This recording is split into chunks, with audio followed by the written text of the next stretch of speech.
So I'm bringing mine up really high because I want to. Ooh, so pretty. Oh.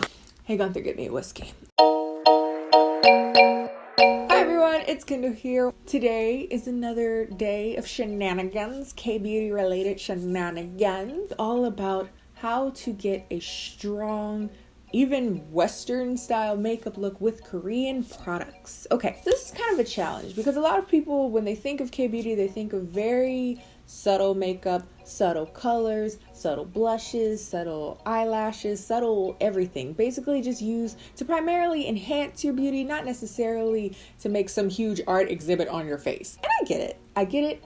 That is totally a thing. But I feel like a lot of people don't realize that if you buy good quality products from a Korean brand or any other brand, you should be able to get high impact color if need be. Change from a very subtle look to a very full on smoky eye if necessary. So today I'm going to be utilizing some of my favorite K-beauty products to make a full-on cut crease smoky eye. But before we get into that, if you're new around here, welcome. If you're not new around here, what is up?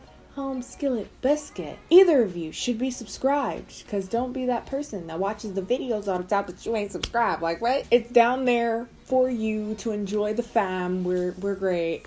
And let's get on to the video. Ooh, we real close. Okay, hello. A little too close. Hi. So I've already done my base makeup. I think that's needless to say why I did that. If you're curious, I have two. My voice, what happened? Oh, it sound like sexy Phoebe.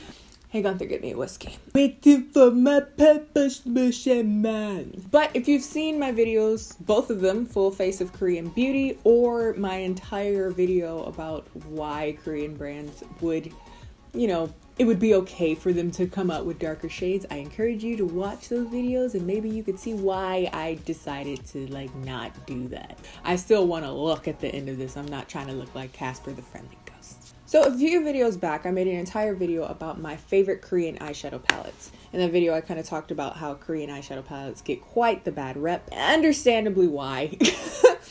Because generally speaking, a lot of people don't want to invest large sums of money or larger sums of money to get Korean eyeshadow palettes when they tend to be relatively inconsistent when they are on the cheaper end.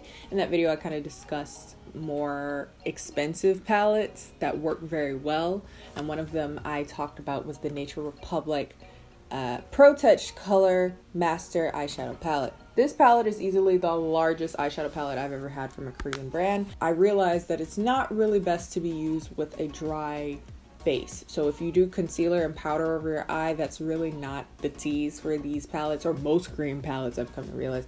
You do better using a nice sticky base. So I'm going to go in with my Kat Von D, similar to MAC paint pots. If you want Korean options, Pony Effect makes one, Misha makes one, Etude House makes one, I'm almost positive. If you want US drugstore, the best one I've tried is from Milani. Or if you're in a pinch, you could just use concealer, but don't powder it. Don't powder it before you put on the eyeshadows, because that, again, does not work very well with these types of shadows. We're going to take this kind of peachy color.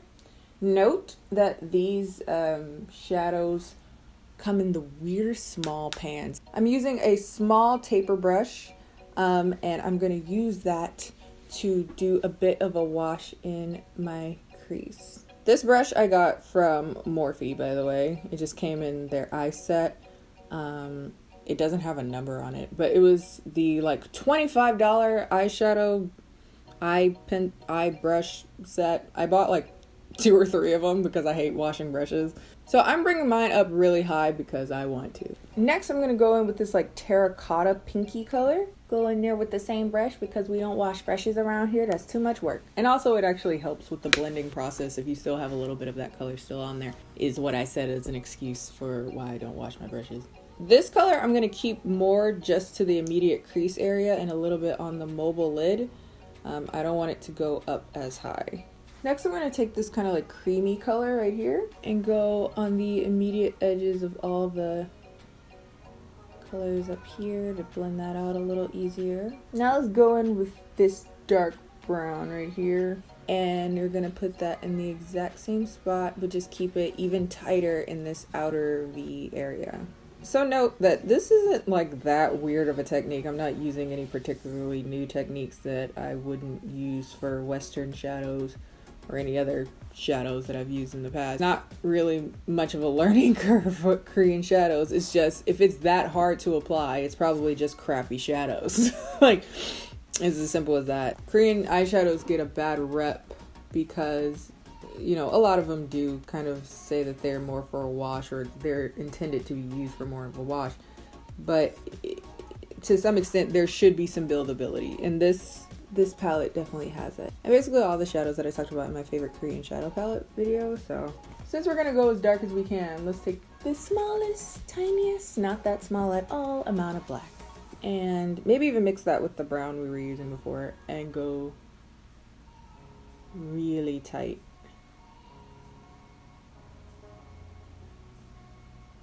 Now I'm just taking a clean brush and going over the edges just so that everything blends in. Pretty much it. I mean, I didn't really need to do much more than I've ever done with any other eyeshadow.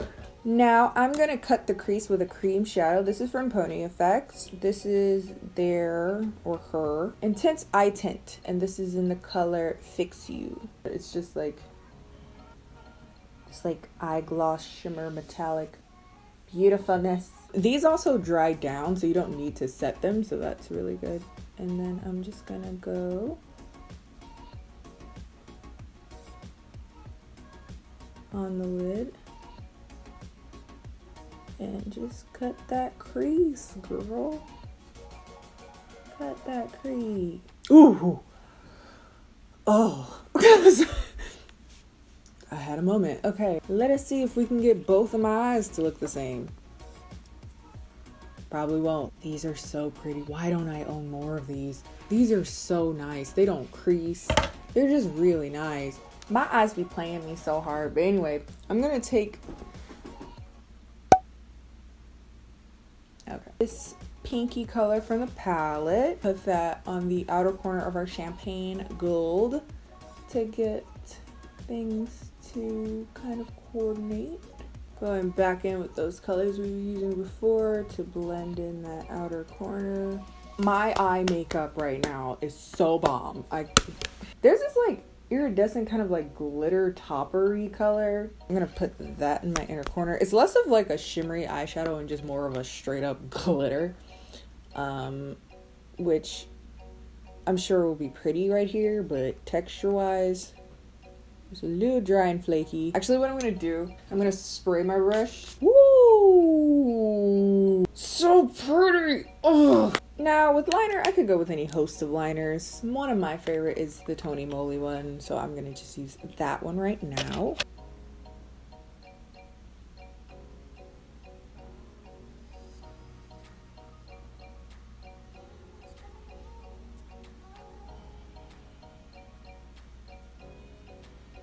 Gonna take these two dark colors here.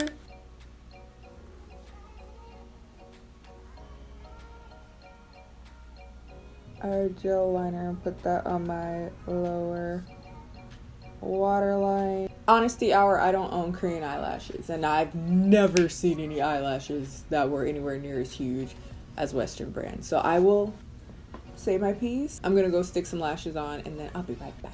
So I have my lashes on. These are the Huda Beauty Jade lashes, and then I put a little bit of my Peri Pera Air Wing Lash Kata. I remember before I even had to pull it out. Am I gonna surprise anybody with my lip choices? Probably not. Of course, Pony Effect on fleek. Like, just a little something.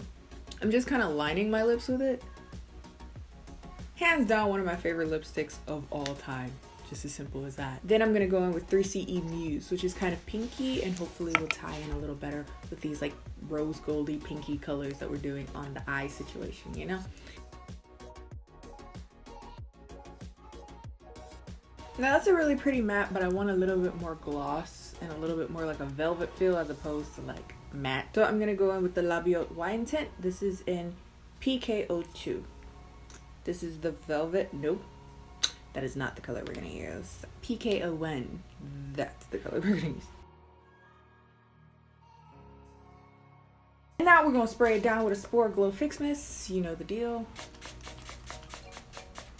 Okie dokie, artichoke, we are all done. As you can see, this is pretty Insta body, you know, LA girl selling thin tea, selling protein powder type look. Frog. It's 4 a.m. If you hadn't noticed, you probably didn't until I told you that. If you like this video, don't forget to like this video because apparently that matters these days. Follow me on my social media except Snapchat because Snapchat is butthole. That is Instagram and Snapchat, both of which are KennieJD. And I'll see you guys next time.